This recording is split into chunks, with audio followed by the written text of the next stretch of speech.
तो हमने जो पिछले संडे जो हमारा प्रचार हुआ था, ठीक है, उसमें से एक व्यक्ति है हाँ, जिसके विषय में ये है कि जब उसने देखा इस पृथ्वी पर कि ग्रेविटी नाम की कोई चीज़ होती है ना। तो जब उसने ग्रेविटी की बात की तो ग्रेविटी को हिंदी में कहते हैं गुरुत्वाकर्षण।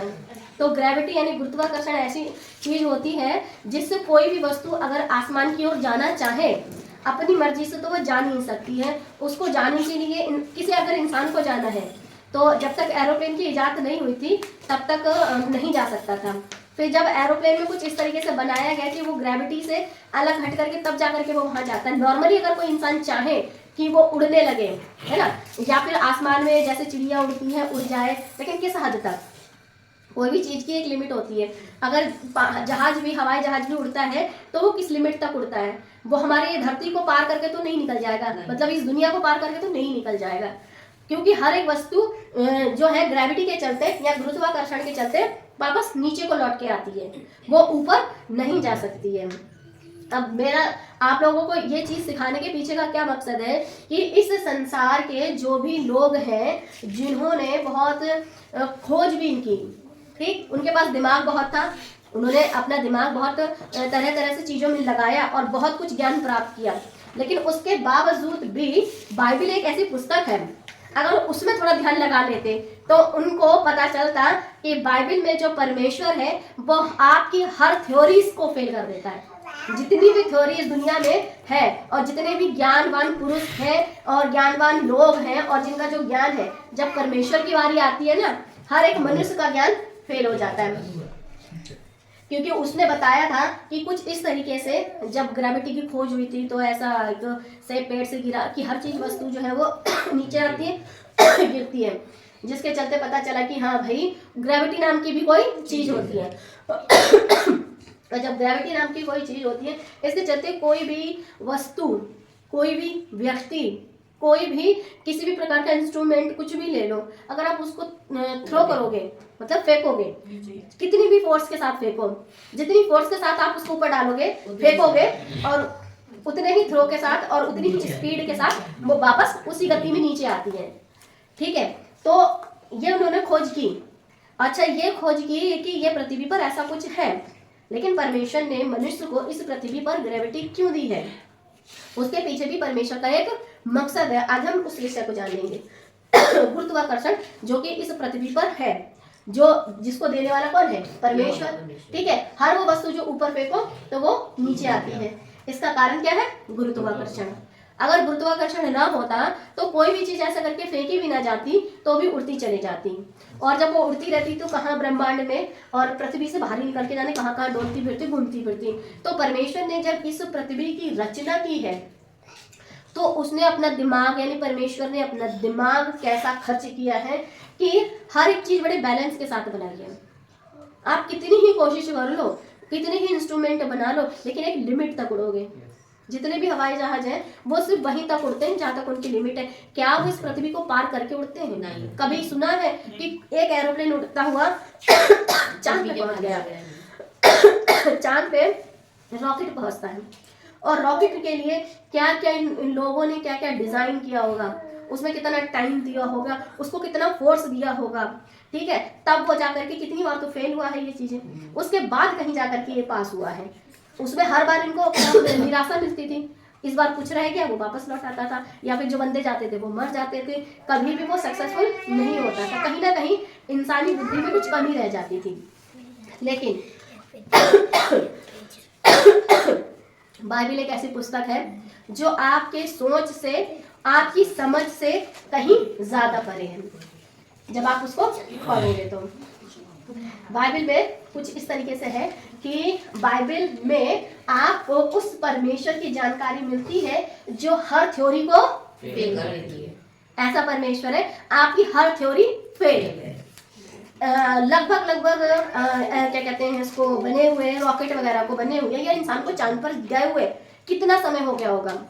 सबसे पहली कौन थी वो चांद पर जाने वाली लेडीज? कल्पना चावला। लेडीज में तो कल्पना चावला थी ना, सुनीता विलियम, अच्छा, और सेकंड वो थी, एक मर गई थी लेकिन एक वापस आई थी, ठीक है। जो भी थे वो चांद पर पहुंचे, लेकिन ये अभी लगभग कुछ समय पहले की बात है, कुछ साल पहले की बात है। लेकिन हम आपको एक ऐसे व्यक्ति से मिलवाएंगे जो बिना रॉकेट के, जो व्यक्ति बिना किसी साइंस के, बिना किसी थ्योरी के इस पृथ्वी से लोप हो गया। उत्पत्ति 5:24, उत्पत्ति 5:24। और ये घटना कब की है? जब इस सृष्टि को बने कुछ ही साल, कुछ ही सदियां बीती थी, तब की ये घटना है। ये मनुष्य बिना रॉकेट के, बिना किसी साइंस थ्योरी के कैसे इस पृथ्वी से उड़ गया, गायब हो गया, चला गया। हनोक परमेश्वर के साथ साथ चलता था, फिर वह लोप हो गया क्योंकि परमेश्वर ने उसे उठा लिया। क्या ये रॉकेट में गया? क्या ये किसी प्रकार के जहाज में गया? इंसान था, मेरी और आपकी तरह, खाना खाता था, शादीशुदा था, बच्चे वाला था। उसके बावजूद जब इसने परमेश्वर को प्रसन्न किया, क्योंकि ये परमेश्वर के साथ साथ चलता था, और जब ये परमेश्वर के साथ साथ चलता था तो इंसानी थ्योरी फेल, क्योंकि इसको परमेश्वर ने उठा लिया। जहां बात परमेश्वर की आती है, मनुष्य का सारा ज्ञान धरा का धरा रह जाता है। कितनी ही आप ज्ञान लगा लो, कितना ही आप विज्ञान लगा लो, कितना ही आप कुछ भी क्यों ना अपना दिमाग लगा करके कोई भी तिगड़म लगा लो और कोई भी थ्योरी बता दो, जब बात परमेश्वर की आती है, वो परमेश्वर ऐसा है बिना किसी को टच करे बिना कोई उसके लिए चंद्रयान या सूरजयान या कोई सी यान बनाए हुए जो भी चलता है दुनिया में, है ना, उसके बावजूद भी ये व्यक्ति जिसका नाम है हनोक परमेश्वर के साथ साथ चलता था, फिर वह लोप हो गया। भाई बंदा किधर गया? इंसान चलते चलते गायब हो गया, किधर गया? क्योंकि परमेश्वर ने उसे, परमेश्वर मनुष्य को जीते जी उठा लिया। आज के समय के लोग बहुत सारे ये कहते हैं कि क्या कहते हैं, हम कैसे मान लें कि कलीसिया उठाई जाएगी। बहुतों का मानना है ना, हम कैसे मान ले कलीसिया उठाई जाएगी। आज तक तो कोई इंसान उठाया नहीं गया, तो फिर ये कौन है? ये कैसे उठा लिया गया? अगर ये मनुष्य उठा लिया जा सकता है परमेश्वर के साथ साथ चलता हुआ, तो फिर हम और आप क्यों नहीं उठा लिए जा सकते हैं? अगर परमेश्वर के साथ साथ चले तो परमेश्वर के साथ साथ चलते हमें भी ये अपॉर्चुनिटी मिल सकती है, लेकिन बशर्ते हमको भी कुछ इस तरीके से चलना है कि दुनिया की साइंस, दुनिया की ज्योग्राफी, दुनिया की हिस्ट्री, दुनिया की बुद्धि एक तरफ और परमेश्वर का ज्ञान एक तरफ। हमें संसार की शिक्षा लेनी है, लेकिन उस शिक्षा के बाद हम इतना ध्यान रखें कि वो शिक्षा एक हमारी एजुकेशन के तौर पर है, जिसके जरिए हम पढ़ना लिखना सीखते हैं, दिनचर्या के काम सीखते हैं, अपनी क्या कहते हैं घर का जो भी हमारे मंथली जो भी हमारी सपोर्ट रहती है उसके लिए, हमारे खाना खर्चा रहता है उसके लिए, जो नौकरी रहती है उसके लिए। लेकिन इसका मतलब ये नहीं है कि ये ज्ञान परमेश्वर से ज्ञान से बड़ा हो जाए। परमेश्वर का ज्ञान ऐसा है कि मनुष्य को उठा लेता है कुछ इस तरीके से। ग्रेविटी कहाँ गई? ग्रेविटी कहती है कोई भी इंसान, कोई भी वस्तु ऊपर जा नहीं सकती, तो ये बंदा कैसे ऊपर चला गया? परमेश्वर की बुद्धि के आगे। इब्रानियों 11:5 विश्वासी से हनोक उठा लिया गया कि मृत्यु को ना देखे, और उसका पता नहीं मिला क्योंकि परमेश्वर ने उसे उठा लिया था। और उसके उठाए जाने से पहले उसकी ये गवाही दी गई थी कि उसने परमेश्वर को प्रसन्न किया। अगर ये व्यक्ति परमेश्वर को प्रसन्न कर सकता है, तो क्या हम में से जो लोग परमेश्वर के वचन को इतना अपने जीवन में महत्व दे रहे हैं, क्या परमेश्वर को प्रसन्न नहीं कर सकते? देखो, इंसान को प्रसन्न करने पर प्रतिफल ऐसा मिलेगा कि वो थोड़े दिनों बाद पुराना हो जाएगा। किसी को आपने प्रसन्न किया, उसने गिफ्ट दिया, वो गिफ्ट कितने दिन का रहता है। और अगर परमेश्वर को प्रसन्न कर दिया, तो फिर अगर उसने आपको अपने पास बुला लिया, तो वो कब तक कर रहेगा? हमेशा। एक तरफ इंसानी बुद्धि कहती है कि कोई चीज ऊपर नहीं जाती, दूसरी तरफ परमेश्वर एक बंदे को उठा लेता है, ये कैसे ऊपर चला गया? और मृत्यु को ना देखे, जबकि इस संसार का हर एक मानव, हर एक मनुष्य, हर एक जीव जंतु, हर एक व्यक्ति क्या देखता है? मृत्यु उससे हार गई, ठीक है, और ग्रेविटी इससे हार गई, क्योंकि इसने किसको प्रसन्न किया था? परमेश्वर। तो क्या जब ये व्यक्ति परमेश्वर को प्रसन्न करके मृत्यु को हरा सकता है, ठीक है, और ग्रेविटी को मात दे सकता है, यानी कि दुनिया में जो ताकतें चल रही हैं उनको मात दे सकता है, तो क्या मैं और आप आज की सदी में ऐसा नहीं कर सकते हैं? क्योंकि जिस सदी में ये व्यक्ति था, क्या उस सदी में पाप नहीं था? अगर लोग का पाप नहीं था तो फिर आदम अब्बा क्या कर रहे थे? अदन की वाटिका में परमेश्वर की आज्ञा तोड़ के। ये तो 7वीं पीढ़ी में था। उससे पहले 6 पीढ़ियों में सबसे पहले आदम जी थे, और आदम जी की शुरुआत ही पाप से हुई थी, क्योंकि उन्होंने हरकतें ऐसी की जिसके चलते पाप हो गया। यहूदा 1:14। हनोक ने भी जो आदम से 7वीं पीढ़ी में था। अब 6 पीढ़ियों में आते आते कितना पाप हो गया। एक भाई दूसरे भाई का मर्डर कर देता है, एक आदमी 2 औरतों को रखता है, कोई किसी की औरत लेके भाग जाता है, कोई किसी के साथ कैसे व्यवहार करता है। तो ये सब कुछ होते होते 7वीं पीढ़ी में हनोक का जिक्र है। और जब हनोक जिस समय में जी रहा था उस समय में पाप चरम सीमा पर था, चरम सीमा पर था, क्योंकि भयंकर पाप था। और भयंकर पाप के चलते भी ये व्यक्ति परमेश्वर को प्रसन्न करके उठा लिया गया। तो जब ये व्यक्ति उन दिनों में परमेश्वर को प्रसन्न करके मौत को हरा सकता है, ग्रेविटी को दूर कर सकता है, परमेश्वर उसे उठा लेता है, तो क्या मेरे और आपके लिए चीजें कठिन है? नहीं। अगर परमेश्वर की वाणी, परमेश्वर की भविष्यवाणी, परमेश्वर के वचन पे हम चिंतन मनन करते हैं कि हनोक ने भी जो आदम से 7वीं पीढ़ी में था, इसके विषय में भविष्यवाणी की, देखो प्रभु अपने लाखों पवित्रों के साथ आया। हनोक तो उठा लिया गया, लाखों पवित्र लोग, परमेश्वर के लाखों पवित्र लोग। अब पढ़ने वाले को सीक्वेंस में ये पढ़ने में क्या मिलता है? लाखों पवित्र लोग मतलब स्वर्गदूत साथ आया, ठीक है, स्वर्गदूत। लेकिन लाखों पवित्रों के साथ ऐसे ही अपनी कलीसिया को उठाने आएगा। जैसे हनोक को परमेश्वर ने उठाया, लोप हो गए ना, हमें और आपको भी परमेश्वर ऐसे ही उठाएगा और हम क्या हो जाएंगे? लोप हो जाएंगे। लेकिन यहाँ तक पहुंचने के लिए जीवन में बहुत कुछ सैक्रिफाइस करने होंगे। अपने जीवन को हनोक ने उन लोगों के साथ नहीं चलाया जो लोग परमेश्वर के विरुद्ध थे, उन लोगों के साथ नहीं चलाया जो लोग परमेश्वर का बहन ही मानते थे, उन लोगों के साथ नहीं चलाया जिनकी संगति बुरी थी। क्योंकि दाख रस, दाख मधु कुछ भी हो, उसके पीने और खाने और मतवाले होने का काम उसने अपने जीवन में नहीं किया। तो परमेश्वर को प्रसन्न करेंगे तभी हम ये सब चीजों को अपने जीवन में देख पाएंगे। इस तरीके से कुछ रहा होगा सीन कि बहुत सारे लिखा, देखो प्रभु अपने लाखों पवित्रों के साथ आया, बहुत सारे पवित्र लोगों के साथ।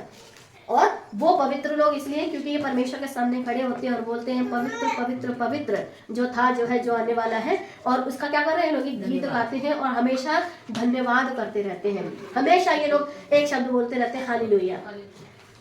ऐसा पवित्र बनो कि मुंह से हालेलुया निकालो। लेकिन आज पूरी दुनिया में हालेलुया ऐसा शब्द हो गया है कि पवित्र शब्द की पवित्रता ही बिल्कुल क्या कर दी है? खत्म करके रख दी है। परमेश्वर चाहते हैं कि पहले उसको प्रसन्न करो, उसके अनुसार जीवन जियो, तब ऐसे शब्द निकालो। इन लोग भी जब इन बातों को परमेश्वर के आगे करते हैं तो अपना मुंह ढांप के रखते हैं, अपने पैर ढांप के रखते हैं, अपने आप को छुपा के रखते हैं परमेश्वर की उपस्थिति में। लेकिन हम इंसान परमेश्वर ने व्यवस्था से छुड़ाया, परमेश्वर ने संसार का जो सरदार है उससे छुड़ाया, परमेश्वर ने आपको हर प्रकार की हर वो बुरी बात जो आपके दिमाग को तकलीफ देती है उससे छुड़ाया। क्योंकि पाप आपके दिमाग में जब कहते नहीं फितूर चलता है तो पाप अभिलाषा, उससे छुड़ाया। लेकिन तब छुड़ाया जब आप परमेश्वर के वचन पर ध्यान दोगे, परमेश्वर के वचन के अनुसार चलोगे, परमेश्वर के वचन को ध्यान से समझोगे कि वो अपने लाखों पवित्रों के साथ आया। किसके लिए? हमारे लिए। वो परमेश्वर स्वर्ग छोड़कर, वो परमेश्वर स्वर्गदूतों को लेकर मिट्टी की हांडी को या मिट्टी के हंडिये को क्या कहे? मिट्टी के ठीकरे को लेने आया। मिट्टी का ठीकरा इतना महत्वपूर्ण है कि उस मिट्टी के ठीकरे को हेलो किस चीज का बना हुआ था? मिट्टी का। क्योंकि आदम से 7वीं पीढ़ी में था जब आदम मिट्टी का, तो फिर उसका जो खानदानी था वो भी मिट्टी का। एक मिट्टी के ठीकरे को लेने के लिए परमेश्वर आए और साथ में इतने सारे स्वर्गदूत लाए। तो कैसा परमेश्वर है कि हम और आप जैसे मिट्टी के ठीकरों को उठाने के लिए आता है। अब हमारी और आपकी क्या कोई वैल्यू है इस दुनिया में? लेकिन परमेश्वर की नजर में आप वैल्यू देखें कि एक इंसान को परमेश्वर उठाने आता है और साथ साथ कई सारे स्वर्गदूतों को लाता है। तो वैल्यू किसकी बड़ी है? हमारी। एक इंसान की इतनी वैल्यू है कि स्वर्गदूत आते हैं उसे उठाने के लिए, लेकिन आज के इंसान स्वर्गदूतों की उपासना करने में लगे पड़े हैं। अरे स्वर्गदूत तो खुद चाहते हैं कि जिस पर परमेश्वर की नजर लगी है वो इंसान इतना कीमती कैसे? स्वर्गदूत खुद हमारे आगे पीछे लगे रहते हैं और हम स्वर्गदूतों को ढूंढने के चक्कर में लगे रहते हैं। जब परमेश्वर का वचन बताता है जो मनुष्य उद्धार पा लेता है, स्वर्गदूत परमेश्वर भेजता है कि इसकी चारों तरफ इसकी क्या करेगी, है ना, सेवा टहल। स्वर्गदूत हमारी आपकी सेवा टहल कर रहे हैं और हम स्वर्गदूतों की सेवा टहल के चक्कर में लगे हुए हैं। तो अगर यही ज्ञान रखेंगे तो परमेश्वर को प्रसन्न नहीं कर पाएंगे। लाखों लोगों को लेकर के परमेश्वर अपने एक बेटे को लेने के लिए आया हनोक को, तो सोचो जब हमारी और आपकी यानी कलीसिया की बारी आएगी तो कितने होंगे। सोचो आपका अपने आप में एक वीआईपी ट्रीट फील करो कि हम वो वीआईपी हैं जो रेड नहीं पता नहीं कौन से टाइप के कारपेट पे चलेंगे और हमारे आगे पीछे कौन चल रहे होंगे, स्वर्गदूत चल रहे होंगे। चलिए मैडम, चलिए सर, क्योंकि परमेश्वर ने आपको बुलाया है। वाह, क्या लगेगा ना। लेकिन उससे पहले आपको अपना जीवन भी तो कैसा करना है, पवित्र, परमेश्वर को प्रसन्न करने वाला। परमेश्वर ने सृष्टि की हर एक वस्तु की रचना की और मनुष्य को कहाँ से बना दिया, मिट्टी से। उसके बावजूद भी इस मिट्टी पर परमेश्वर की नजर रहती है। कहाँ गई ग्रेविटी जब परमेश्वर ने इस मिट्टी को बनाया, कहाँ गई ग्रेविटी जब परमेश्वर ने इस धरती को बनाया। मनुष्य अपनी बुद्धि पा करके बहुत कुछ सोच लेता है, बहुत कुछ ज्ञान रखता है, लेकिन परमेश्वर के आगे आपकी ग्रेविटी फेल है, ज्ञान फेल है। जब पृथ्वी का कोई आधार नहीं है, परमेश्वर ने उस पृथ्वी को ऐसा लटका रखा है, आपका साइंस फेल है। जब परमेश्वर ने उसको ऐसा लटका रखा और एक इकलौता ग्रह वो नहीं है, फिर पता क्या कहते हैं, एक सीक्वेंस बना हुआ है कि सूरज, चांद, तारे, ये सब जो है ना एक फ्लो में सूरज के चारों तरफ घूमते हैं। सूरज के चारों तरफ घूमने के लिए पृथ्वी को पहले बनाया था या फिर सूरज को पहले बनाया, पृथ्वी को पहले पृथ्वी बनाई गई, चौथे दिन बनाया, ठीक है, सूरज बाद में बनाया गया है। तो लोग कहते हैं कि पृथ्वी सूरज के चारों ओर घूमती है। अच्छा, जब वो सूरज था उसके चारों ओर पृथ्वी घूमी तो उस पृथ्वी को उठा करके घूमने वाली परिस्थिति में किसने रखा, परमेश्वर ने। है किसी इंसान के अंदर दम जो कि एक भारी सी पृथ्वी जिस पर उन दिनों में क्या कहते हैं, इंसान के तो भले ही 2 प्राणी थे लेकिन बाकी के प्राणी तो बहुत सारे थे ना, जीव जंतु तो बहुत थे, परमेश्वर ने बहुत सारे बनाए। इतनी भारी पृथ्वी को उठा करके रख दिया, है ना। चांद को तुझ भी घूम ले, है ना, जितने भी क्या कहते हैं ग्रह नक्षत्र है तुझ भी घूम ले और सब सीक्वेंसली घूम ले, लेकिन चांद सूरज कहाँ बना, चौथे दिन बना है। और परमेश्वर की रचना को जब आप देखोगे ना तो परमेश्वर की रचना, परमेश्वर की बुद्धि मनुष्य की बुद्धि को फेल कर देती है। तो कोई भी मनुष्य जब आपको परमेश्वर के प्रेम से भटकाना चाहे ना तो ध्यान रखो कि परमेश्वर ने ऐसी मिट्टी पर अपना मन लगाया है। परमेश्वर का काम कैसा है, अद्भुत। उसका नाम ही कैसा है, अद्भुत। बस इस वजह से उसका काम अद्भुत है।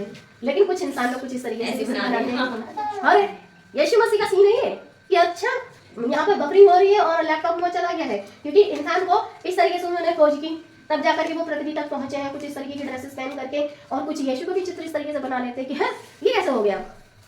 तो आपको हैरान और परेशान होने की जरूरत नहीं है जब आप क्या पढ़ेंगे, बाइबल को। जिस दिन आप बाइबल पुस्तक को सही से पढ़ना और सही से समझना सीख जाएंगे ना, उस दिन कुछ इस तरीके की बनी हुई तस्वीरों को देख करके आपको गुस्सा आएगा कि कैसे पगलैट लोग हैं, कैसे बेवकूफ लोग हैं, कैसे मूर्ख लोग हैं, कि मतलब कोई भी इमेज क्रिएट कर देते हैं, कुछ भी बना देते हैं। इनकी इमेजिनेशन फेल है परमेश्वर की इमेजिनेशन के आगे। जब हम इमेजिनेशन के ऊपर जाएंगे ना तो मैं परमेश्वर की इमेजिनेशन भी आपको बताऊंगी। अभी तो मैं परमेश्वर की कल पिछली बार बात की थी तो बुद्धि की बात की थी, आज बात करें तो परमेश्वर की ताकत, शक्ति जो कि आपकी ग्रेविटी को फेल कर देती है। हम बात करेंगे फिर आने वाले टाइम में परमेश्वर की इमेजिनेशन को लेकर, क्योंकि वो कितना कुछ इमेजिन करते हैं एक मिट्टी के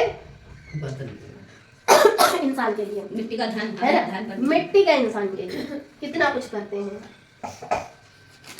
इंसान की रचना कितनी कैसी है, काल्पनिक। मनुष्य को कुछ भी बना लिया कि परमेश्वर ऐसा रहता है, परमेश्वर ये करता है। आने वाली जनरेशन ये देखे कहीं है यीशु मसीह की ऐसी तस्वीर चला रहे हैं ना, तो यीशु मसीह है क्योंकि इंसान की कल्पना, उसने कल्पना से, क्योंकि यीशु मसीह को जिन्होंने देखा उन्होंने चित्र का कोई वो नहीं जिक्र ही नहीं किया है, और जिन्होंने बनाया उससे साफ पता चल रहा है कि क्या चल रहा है। आजकल तो ऐसे लैपटॉप को जमाना भी नहीं रहा।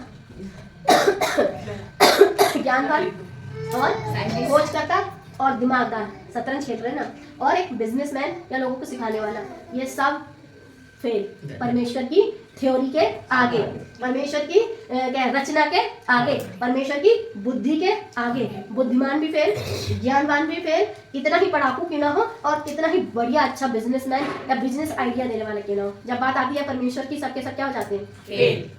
क्योंकि परमेश्वर की बुद्धि के आगे कोई भी मनुष्य टिक नहीं सकता। जब हम दूसरों से ज्ञान प्राप्त करते हैं यार कितना अच्छा बंदा है, क्या बात करता है, कितना अच्छा प्राणी है, क्या बात करता है, कभी बाइबल पढ़ के देख लो। आपको ज्ञानवान बना देगा परमेश्वर का वचन, आपको बुद्धिमान बना देगा परमेश्वर का वचन। आज जो मैं यहाँ पर खड़े होकर के आप लोगों के बीच में प्रचार कर रही हूँ, मेरे को ये ज्ञान कहाँ से मिला? अगर बाइबल की इतनी स्टडी नहीं की होती और बातों को नहीं समझा होता तो मैं जान पाती, मैं तो कहती थी हाँ ग्रेविटी बढ़िया है, क्योंकि हमको मालूम है क्या बंदा है, क्या खोज की है। लेकिन ग्रेविटी को फेल करने वाला वो परमेश्वर जिसने बहुत पहले ये चीज फेल कर दी। तुम आज लेकर के आए हो ग्रेविटी को, परमेश्वर तो तुम्हारी ग्रेविटी को कब के दूर कर चुके हैं, हलों के माध्यम से। कितना ही ज्ञानी इंसान हो फिर भी परमेश्वर को नहीं समझ सकता। आपके पास संसार का कोई भी ज्ञान ले लो, कैसा भी ज्ञान ले लो, परमेश्वर को नहीं समझ सकते हो। परमेश्वर को समझने के लिए आपको कुछ स्पेशल करना होगा। अब कुछ लोग कहेंगे 40 दिन की प्रार्थना है, कुछ लोग बोलेंगे इतने दिन के उपवास, कुछ बोलेंगे ऐसा करना है क्योंकि परमेश्वर का आत्मा चाहिए। ऐसा कुछ करने की जरूरत नहीं है, क्योंकि परमेश्वर जानता है कि मैंने जिस मनुष्य को बनाया है उसके अंदर एक पेट रखा है, ठीक है, और उस पेट के जरिए ही जो चीजें उसके अंदर जाती हैं वही उसको एनर्जी देती हैं, अन्यथा उसके अंदर एनर्जी नाम की चीज नहीं आएगी। और फिर जब एनर्जी नहीं होगी तो फिर परमेश्वर की उपासना आराधना में मन कहाँ लगेगा जब पेट अंदर से चूहे दौड़ रहे होंगे। हाँ, लेकिन लोग सिखाते हैं कि प्रभु की उपस्थिति में आइए, पवित्र बनिए, इतने दिन के उपवास रखिए, इतने दिन के उपवास रखिए, क्योंकि ऐसे उपवास रखने से आप क्या करते हो, अपने आप को परमेश्वर के लिए होली फील कराते हो, पवित्र फील कराते हो। हनोक परमेश्वर के साथ साथ चलता रहा, या फिर हनोक ने क्या कहते हैं इतने उपवास रखे, उपवास के विषय में नहीं है, लेकिन परमेश्वर को प्रसन्न किया और मनुष्य नहीं समझ सकता। एक और व्यक्ति है, अब आप समझ गए होंगे, एलिया। हाँ जी, जब यहोवा एलिया को बवंडर के द्वारा स्वर्ग में उठा लेने को था, तब एलिया और एलिशा दोनों संग संग गिलगाल से चले। एक ये व्यक्ति है जिसको परमेश्वर ने क्या किया, उठा लिया। घोड़े हैं, रथ है, इसमें जंबो जेट कहाँ लगा है, इसमें वो क्या कहते हैं आज के जमाने में क्या बना था, रॉकेट, इसके अंदर कौन से घोड़े में रॉकेट फिट किया हुआ है, तो फिर ये उड़ कैसे गया? परमेश्वर के ज्ञान। ये जो ग्रेविटी है वो इंसान रॉकेट में बैठ करके उससे बाहर जा सकता है, ये घोड़े और रथ पर बैठ करके कौन ग्रेविटी से बाहर चला गया भाई? परमेश्वर ने कर। अब आप समझ सकते हो ना कि मनुष्य की बुद्धि को परमेश्वर ने कैसे तार-तार कर दिया। लेकिन तब समझोगे ना जब हम परमेश्वर के वचन से समझेंगे कि परमेश्वर का वचन कितना महत्वपूर्ण है, कि जब यहोवा एलिया को बवंडर के द्वारा स्वर्ग में उठा लेने को था, तब एलिया और एलिशा दोनों संग संग गिलगाल से चले। और जब ये चल रहे थे तो कुछ सीन इस तरीके का था कि लिखा है दूसरा राजा 2:11, वे चलते चलते बातें कर रहे थे कि अचानक एक अग्नि में रथ और अग्नि में घोड़ों ने उसको अलग अलग किया और एलिया बवंडर में होकर स्वर्ग पर चढ़ गया। एलिया जी कौन से पंख लगाए थे आपने? कोई से भी नहीं। जो आप बवंडर में इंसान फंस जाता है, तो हमने सुना है कि जब बवंडर आता है पानी में तो इंसान को डुबा देता है, और जब ये बवंडर को चलता है हवा का तो इंसान को उड़ा के कहीं फेंक देता है। आप इस बवंडर को देखिए, कहीं नहीं उड़ा, बंदा कहाँ पहुंचा? सीधे स्वर्ग में, ठीक है। ऐसा घोड़ा था, ऐसे रथ थे, अग्नि में थे, आग जल रही थी, घोड़ों में आग लगी थी, रथ में आग लगी थी, जल नहीं रहे थे, ठीक है, और ना ही वो जला। हर बंदा कोई आग में जरा सा भी उंगली रख दे तो कितना जलता है, वो बंदा उसमें बैठ करके जा रहा है। तो परमेश्वर की बुद्धि और मनुष्य की बुद्धि में आपको कितना अंतर नजर आएगा। और दूसरा, बवंडर ऐसी चीजों से इंसान फंस जाता है तो उसको चैन नहीं मिलता, लेकिन बंदा सुकून से जा रहा है। फिर तीसरा क्या था, चलते चलते दो बंदे चल रहे हैं साथ में, एक को अलग कर दिया और एक को उठा लिया। परमेश्वर ने एक को उठा लिया। ये बंदा कैसे मरा? मृत्यु से, बीमार की मृत्यु से। इसका मतलब ये नहीं कि ये बुरा नहीं था, लेकिन परमेश्वर ने यहाँ अपनी थ्योरी को बदल दिया। परमेश्वर को जो प्रसन्न करता है परमेश्वर उसे उठा लेता है। मृत्यु को देखने आज मैं और आप इस संसार में शरीर में मर जाएंगे, लोग रोएंगे, धोएंगे, दफनाएंगे, चले आएंगे, तो कहेंगे लोग तुम तो मत देख ली। लेकिन जिस दिन इस मिट्टी में से हम निकल के गायब हो जाएंगे तब क्या होगा? भले ही हम संसार में मिट्टी हमारी रह जाए, लेकिन उठेंगे तो जरूर। और वो सीन अपने जीवन में लाने से पहले हमको क्या करना होगा? परमेश्वर को प्रसन्न करना होगा। जब बात आती है एलिया की, इस संसार में कोई भी इंसान किसी भी इंसान के सामने जाने से पहले 100 बार डरता है, और जब बात आती है परमेश्वर की तो बिल्कुल हिचकिचाहट वाली बातें होती हैं, भूल जाते हैं अपने परमेश्वर के बारे में। लेकिन यह व्यक्ति ऐसा था, जिस राज्य में रह रहा था, जिस राजा के राज्य में रोटी खा रहा था, उसी राजा को चैलेंज करके बोलता है सुधर जा, यहाँ सुधर जा, नहीं तो यह पानी नहीं बरसेगा। आज के पास्टर का प्रचार कैसा होता है? कलीसिया के बंदे को नहीं कह पाते हैं कि सुधर जा। अगर कोई इंसान 10,000 20,000 उनको दान दक्षिणा दे रहा है तो ये नहीं कहते सुधर जाओ, क्योंकि एक मोटी गड्डी चली जाएगी। ये सोचो ये बंदा कैसा था, इसने एक राजा को धमकी दी कि सुधर जा, परमेश्वर की बातों को मानो, वरना तुम्हारे यहाँ पर क्या होगा? बारिश नहीं होगी, अकाल पड़ेगा। वो राजा से पंगा ले रहा है, जिस राजा के राज्य में रहता है, जिस राजा के राज्य में रहकर वो रोटी पानी खाता है, उसके बाद भी उसको धमकी दे रहा है। दम देखो आप उसमें, तभी तो उठा लिया गया। और एक यहाँ कलीसिया के 10 लोग, 20 लोग, 50 लोग, 100 लोग, 1000 लोग, 2000 लोग, उनसे क्या कहते हैं? प्रभु आपको आशीषित करे, प्रभु आपको आपके घर पैसों से भरे, प्रभु आपको ऐसा करे, प्रभु आपको वैसा करे, भले ही उनके काम कैसे क्यों ना हो, बुरे क्यों ना हो। और अगर बुरे काम को करते हुए या अच्छे काम को करते हुए कोई कितना ही पैसा दे दे और उसका जीवन अच्छा नहीं चल रहा है, तो कहेंगे नहीं, ये गलत है। अगर ऐसा कर दिया तो फिर वो अपने यहाँ से जो होगा वो चला जाएगा, क्योंकि बंदा जाएगा तो पैसे ले जाएगा। इस तरह से लोग क्या कर रहे हैं? परमेश्वर को नकार रहे हैं। आप परमेश्वर को नकार रहे हैं, अपॉर्चुनिटी को नकार रहे हो। बवंडर में परमेश्वर ने इस व्यक्ति को उठा लिया, इंसान था, मैं और आप भी इंसान हैं। हम अगर परमेश्वर को नकारेंगे तो ऐसे परमेश्वर की दया से, ऐसे परमेश्वर के गिफ्ट से अपने आप को नकार देंगे। मेरे और आपके लिए पैसों से बढ़कर ये चीजें नहीं, या फिर किसी को रोकने टोकने से बढ़कर ये चीजें कि वो बुरा मान जाएगा, मानता है तो मानता रहे, परमेश्वर बुरा ना माने। हमारे प्रचार में क्या होनी चाहिए? मिलावट नहीं होनी चाहिए। और तीसरा बंदा कौन है? यीशु मसीह खुद। हाँ जी, प्रेरितों का काम, एक का नाम यह कहकर वह उनके देखते देखते ऊपर उठा लिया गया और बादल ने उसे उनकी आंखों से छिपा लिया। उठा लिया गया, ग्रेविटी किधर गई? बात चल रही है ग्रेविटी की, यानी गुरुत्वाकर्षण की। उसको लेने जहाज आया, ठीक है, जिसका नाम है एलिया। वो लोप हो गए क्योंकि परमेश्वर को प्रसन्न किया। अब इनका क्या करें? ये तो बादलों पे जा रहे हैं, ऐसे जा रहे हैं, आपकी ग्रेविटी की बिल्कुल धज्जियां उड़ाते हुए। बाकायदा यीशु के चेले, ठीक है, यीशु को देख रहे थे, जैतून पहाड़ पर थे और यीशु ऐसे करके ऊपर जा रहे हैं। आपकी ग्रेविटी किधर गई? कोई भी चीज फेंको नीचे आती है, कोई भी चीज इधर फेंको नीचे आती है। यीशु मसीह आप ऊपर कैसे जा रहे हो? सृष्टिकर्ता परमेश्वर के लिए आपकी ग्रेविटी आपके लिए है, ठीक है, परमेश्वर के लिए नहीं है, क्योंकि वो जिंदा खुदा है जिसने दुनिया को बनाया है। वो ग्रेविटी को क्या कर देता है? माफ कर देता है, क्योंकि उसी की बनाई हुई सृष्टि है। सृष्टि परमेश्वर की बात मानती है। ग्रेविटी ने कहा अरे इसके आगे खड़ा रहूं जो खुद मुझे बना चुका है। लेकिन एक व्यक्ति ऐसा है जो कहता है कि मुझे बनाया गया, लेकिन वो इस चीज को एक्सेप्ट नहीं करता है। उसका नाम क्या है? शैतान। उसका नाम शैतान ही इसीलिए रखा। जैसे हमारे घर में बच्चे हरकतें करते हैं ना, तो उनका नाम क्या कर देते हैं? बहुत शैतानी कर रहा है, शैतान। तो उसने की शैतानी, जिसका नाम उसके वजह से हो गया शैतान। अब वो इतना बिगड़ैल है कि उसने बाकी लोगों को बिगाड़ना शुरू कर दिया। मेरी और आपकी बुद्धि ना बिगड़े अगर हम इस तरीके से परमेश्वर के वचन को समझें। अगर ऐसे परमेश्वर के वचन के हमारे जीवन में मिलने वाली उपाधियां, उपलब्धियां, हमारे को मिलने वाले प्रॉफिट, अगर ऐसे करके प्रॉफिट सिखाएं तो फिर ऐसे वाला प्रॉफिट नहीं सिखाना पड़ेगा। ऐसा प्रॉफिट हमारे लिए मायने नहीं रखता अगर हमको ऐसे प्रॉफिट की बात बताई जाए कि एक दिन यीशु मसीह जैसे बादलों पर उठा लिए गए थे। क्या मैं और आप इस योग्य नहीं है कि परमेश्वर के साथ उस ग्रेविटी को फेल कर दें? बिल्कुल। हमें किसी चांद की जरूरत नहीं है, हमें किसी सूरज की जरूरत नहीं है, हमें किसी एरोप्लेन की जरूरत नहीं है, हमें किसी प्रकार के रॉकेट की जरूरत नहीं है। अगर स्वर्ग में परमेश्वर के पास पहुंचना है, प्रसन्न करो, पहुंच जाओगे। आपको टिकट लेने की भी जरूरत नहीं है। लेकिन जो जिंदगी का हिस्सा आपको मिला है, उस जिंदगी के हिस्से में इन कानों में आवाज किसकी आनी चाहिए? ठीक है। और अपने जीवन से आपको चलाना कैसे है? इस तरीके से जैसे यीशु मसीह कहते हैं कि किसको प्रसन्न करा? ये मेरा प्रिय पुत्र, इससे मैं प्रसन्न हूं। जिससे प्रसन्न है वो ऊपर जा रहा है, जिससे प्रसन्न नहीं है वो नीचे भी एक गड्ढा है। ग्रेविटी की खोज करने की जरूरत नहीं है, ऐसे चले जाओगे, क्योंकि परमेश्वर ने एक अतः कुंड बोला हुआ है और जिसमें कुछ स्वर्गदूत ऐसे वाले उड़ रहे हैं। बहुत उड़ते थे, परमेश्वर ने उनको वहां कैद करके रखा हुआ है। सोचो उनके परवेकार ग्रेविटी को चीरने वाले थे, वो क्योंकि पर लगा के उड़ लिया करते थे, उनकी भी थ्योरी बेकार करके रख दी है। तो वो परमेश्वर है यीशु मसीह जिन्होंने सृष्टि को रचा है। कोई भी ग्रेविटी, कोई भी वस्तु उनको रोक नहीं सकती। कब्र नहीं रोक पाई, पत्थर जो लगा हुआ था इनकी कब्र पर वो हट गया।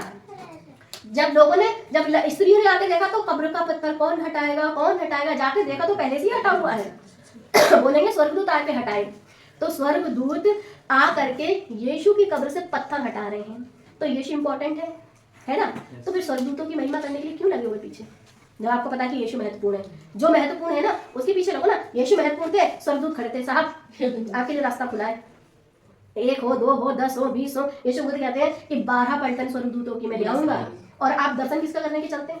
उन्हीं लोगों का। यीशु मसीह का दर्शन करो ना, यीशु मसीह की बातचीत करो ना, यीशु मसीह के विषय में ज्ञान रखो ना। स्वर्गदूतों के चक्कर में कहाँ पड़ते हैं?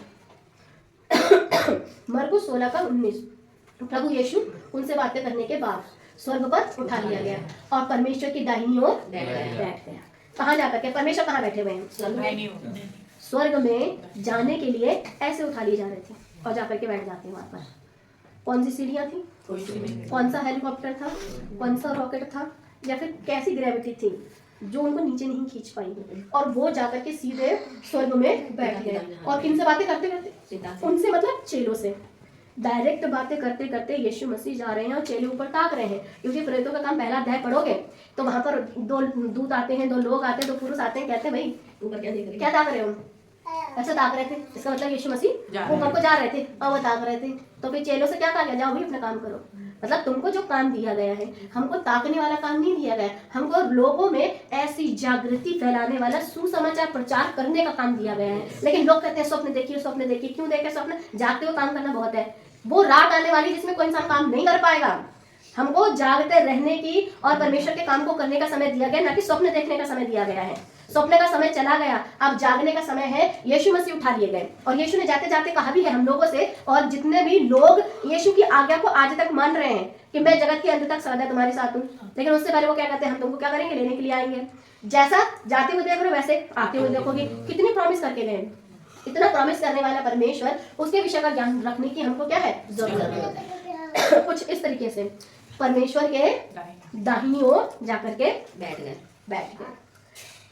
जब ऐसा कुछ सीन चल रहा था जैतून के पहाड़ पर, तो पहाड़ पर से जब वो ऊपर को जा रहे थे, चेले नीचे को देख रहे थे। ऐसी कंडीशन में जो चेले थे उनके मन में किसी भी, हम जैसे थोड़ा सा खुरापाती टाइप के जो लोग होते हैं, मन में ख्याल लिया है कि प्रभु जी आपके पैर पकड़ के हम भी ऊपर होते है ना, मगर नहीं, क्योंकि प्रभु ने जो काम दिया है वो काम जरूरी है। एक दिन पहुंच तो हम भी वहीं जाएंगे, क्योंकि अगर बारी बारी ये लोग पैर पकड़ के लटक भी लेते तो फिर प्रभु को क्या कहते?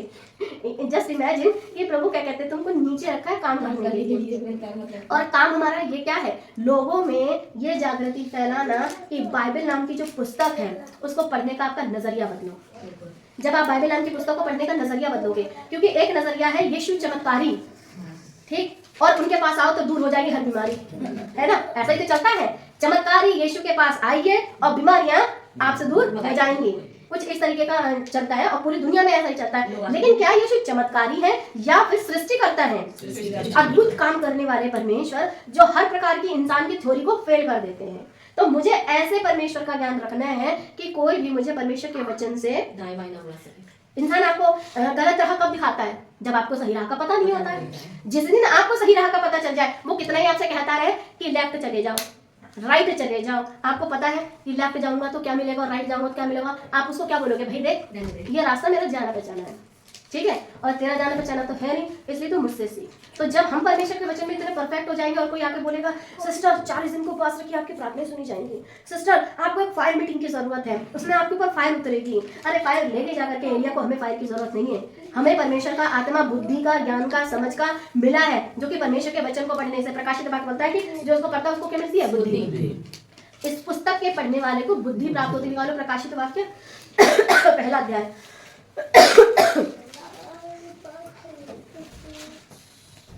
पहले की देखो 8 तीसरी आयत। हाँ। धन्य है वह जो इस भविष्यवाणी के वचन को पढ़ता है और वे जो सुनते हैं और इसमें लिखी हुई बातों को मानते हैं, क्योंकि समय निकट है। तो धन्य है वे जो इस परमेश्वर के वचन को पढ़ते हैं, सुनते हैं और मानते हैं। और अगर इसी को आप यहोशू में पढ़ोगे तो यहोशू वाला बोलता है कि व्यवस्था की पुस्तक चित्त से ना उतरे, इसी पर आदिन ध्यान दिए रहना। ऐसा करने से क्या होगा? तेरी आयु बढ़ेगी और तू प्रभावशाली होगा। और अगर इसी को आप नीति वचन में पढ़ोगे, 1 का 5 में पढ़ोगे नीति वचन में, तो फिर उसमें क्या लिखा है? इसको पढ़ने वाले को बुद्धि प्राप्त होती है। तो परमेश्वर का वचन जो बाइबल नाम की पुस्तक है, इसको पढ़ने के बहुत फायदे हैं। उन फायदों में एक फायदा यह है कि कोई भी अपनी थ्योरी कितनी ही बड़ी क्यों ना रख दे, जब आप परमेश्वर का ज्ञान रखोगे ना, तो हर इंसान की थ्योरी आपको ठीक ही लगेगी। जब भी हम किसी ज्ञानी का ज्ञान सुनते हैं, ठीक है, और उसके बाद हम अपने परमेश्वर के वचन बाइबल का ज्ञान रखते हैं, हमें लगता है कि अभी भी मूर्ख हैं, अभी भी ये मूर्खता से ऊपर निकल के नहीं आया। नीति वचन 1 का 5 1 का 5। क्योंकि बुद्धिमान सुनकर अपनी विद्या बढ़ाए और समझदार बुद्धि का उपदेश पाए, जिससे वे नीति वचन और दृष्टांतों को और बुद्धिमानों के वचन और उनके रहस्यों को समझें। बस रहस्यों को समझें। परमेश्वर का जो वचन है वो रहस्यमय है, उसको समझने के लिए आपको परमेश्वर के वचन को परमेश्वर के तरीके से पढ़ना है। अब रहस्यमयी वचनों को कुछ लोग पता किस तरीके से पढ़ते हैं? अदन की वाटिका में एक सांप था और उस सांप ने एक पेड़ जिसको कहते हैं एप्पल ट्री, उसमें से एक एप्पल तोड़वाया हव्वा से, और हव्वा ने भी खाया और आदम ने भी खाया। मगर ये दृष्टांत है, रहस्य है। ठीक है, एक दृष्टांत, एक ऐसा रहस्य है कि सबोपदेशक वाला बोलता है जैसे जुबान से खाना चखा जाता है वैसे ही कानों से वचन चखे जाते हैं। वहां पर शैतान के कहे गए वचन वो कानों से क्या कर रही थी, चख रही थी, और चखने के साथ साथ अपने पति के कानों में जाकर के उनको क्या कर रही थी। तो फिर जब उसने दिया तो वही उसके कानों ने भी खाया, कानों से वचन खाया जा रहा था और आज्ञा पे किसकी मानी गई, शैतान की। अगर कानों में पहले परमेश्वर का दिया हुआ फल अंदर अगर होता और उस पर ध्यान धरा होता तो क्या किसी दूसरे की बातें कानों से चखते आप? नहीं, तुरंत मना कर देते, नहीं नहीं ये गलत है। जब हमें एक बार बता दिया गया है इस पेड़ के फल के नुकसान, परमेश्वर के बराबर होने की जरूरत ही क्या थी? जब परमेश्वर ने इंसान को सारी चीजें दे रखी थी तो बराबर होने की जरूरत ही क्या थी? लेकिन उसके अंदर कैसी जिज्ञासा पैदा करी गई? कानों के माध्यम से। तो कोई लाभ मतलब, तो कानों के माध्यम से वचन वहां चखा गया, आज्ञा का उल्लंघन किया गया, परमेश्वर की आज्ञा के खिलाफ गए। लेकिन एक दूसरी तरफ हनोक ने, एलिया ने और जीसस पापा ने, यीशु मसीह ने खुद आज्ञा का पालन किया, परमेश्वर को प्रसन्न किया और परमेश्वर ने उनको अपने पास बुला लिया। यीशु दाहिनी ओर बैठे हुए हैं, हनोक आज भी मरा नहीं है और एलिया आज भी मरा नहीं है। ये सब जिंदा है क्योंकि उन्होंने किसकी बातों को अपने कानों से चखा, और जिसने अपनी बातों को अपनी मतलब परमेश्वर की बातों को कानों से ना चख करके किसी और की बातों को कानों से चखा है, वो कैसा हो गया, मर गया। क्योंकि परमेश्वर ने कहा था जिस दिन तुम इस पेड़ का फल खाओगे उस दिन मर जाओगे। आज भी अगर आप परमेश्वर के वचन को कानों से चखते समय शैतान का वचन खा रहे हो या परमेश्वर का वचन खा रहे हो, अगर परमेश्वर का वचन खा रहे हो तो आत्मिक रीति से जिंदा रहोगे और नहीं तो इसी शरीर में आत्मिक रीति से मरे हो जाओगे। और मरा हुआ व्यक्ति, उसकी डेड बॉडी को आप किसी भी कूड़ेदान के पास फेंक दो, उसे बदबू नहीं आएगी। वैसे ही जो आत्मिक रीति से मरा हुआ व्यक्ति है उसको शराब खाने में जाते हुए शर्म नहीं आएगी, उसको जुआ खाने में जाते हुए शर्म नहीं आएगी, उसको अपनी देह को व्यापार करते हुए शर्म नहीं आएगी, उसको किसी के साथ क्या कहते हैं लालच, चोरी चकारी, किसी की औरत उठाना, किसी का पति उठाना, ऐसा काम करते शर्म नहीं आएगी क्योंकि वो आत्मिक रीति से कैसा है, मरा हुआ है। और जो मरा हुआ है वो हर काम वो करेगा, लेकिन जो जिंदा है वो गंदगी से दूर रहता है। शरीर को कहाँ ले जाना है, शराब खाने में नहीं ले जाना, शरीर को कहाँ ले जाना, जुए खाने में ले जाना, शरीर को कहाँ ले जाना, ऐसी किसी गंदी बात में, ऐसे किसी गंदे माहौल में, ऐसे किसी गंदे लोगों में नहीं ले जाना है, वो सोचेगा। लेकिन जो मरा हुआ है उसके लिए तो अरे हंसी ठट्ठा माहौल लिखा है। पहली भजन संहिता पहला अध्याय, क्या ही धन्य है वह पुरुष जो दुष्टों की युक्ति पर नहीं चलता, न ठट्ठा करने वाले की मंडली में बैठता है। अगर वो ठट्ठा करने वाले की मंडली में नहीं बैठ रहा है तो वो क्या है, धन्य है। परमेश्वर आपको एक उपाधि दे रहे हैं, आपको धन्य कह रहे हैं। अगर ऐसा कुछ आप लोगों को, हम लोगों को अपने जीवन में पाना है तो जैसी आज्ञा इन लोगों ने फॉलो की है वैसे हमको फॉलो करनी है। लूका 24:51, और उन्हें आशीष देते हुए उनसे अलग हो गया और स्वर्ग पर उठा लिया गया। परमेश्वर यीशु मसीह ने ग्रेविटी को खत्म कर दिया। मनुष्य चाहे कितने ही शोध कर ले, कुछ भी कर ले, आज इस समय हम जो ऑनलाइन देखते हैं बहुत सारे लोगों ने वो बनाए हुए हैं बिल्कुल इंसान जैसे दिखने वाले रोबोट टाइप के, और वो आपकी हर एक जरूरत को के अनुसार काम करेंगे इंसान से ज्यादा। लेकिन जो परमेश्वर ने ये दिया है ना, ये जो इसके अंदर एक बुद्धि दी है, उस बुद्धि का, इंसानी बुद्धि का मुकाबला कितना ही मशीन चाहे कर ले, क्योंकि बड़ी खुरापाती बुद्धि है। इंसानी बुद्धि से ज्यादा खुरापाती नहीं है, क्योंकि इंसान तो रोबोट बना रहा है। लोग कहते हैं कि एक जमाना ऐसा आएगा कि रोबोट जो है वो दुनिया पर राज्य करेंगे, वो एक मशीन है, इंसान की बुद्धि खराब हो जाएगी, खतौड़ा मारेगा मशीन की चितड़े चितड़े, टाइम ही लगेगा इस मशीन को खराब करते हुए। अच्छा वो तो छोड़ो, फिर हमारा परमेश्वर क्या करेंगे बैठे बैठे?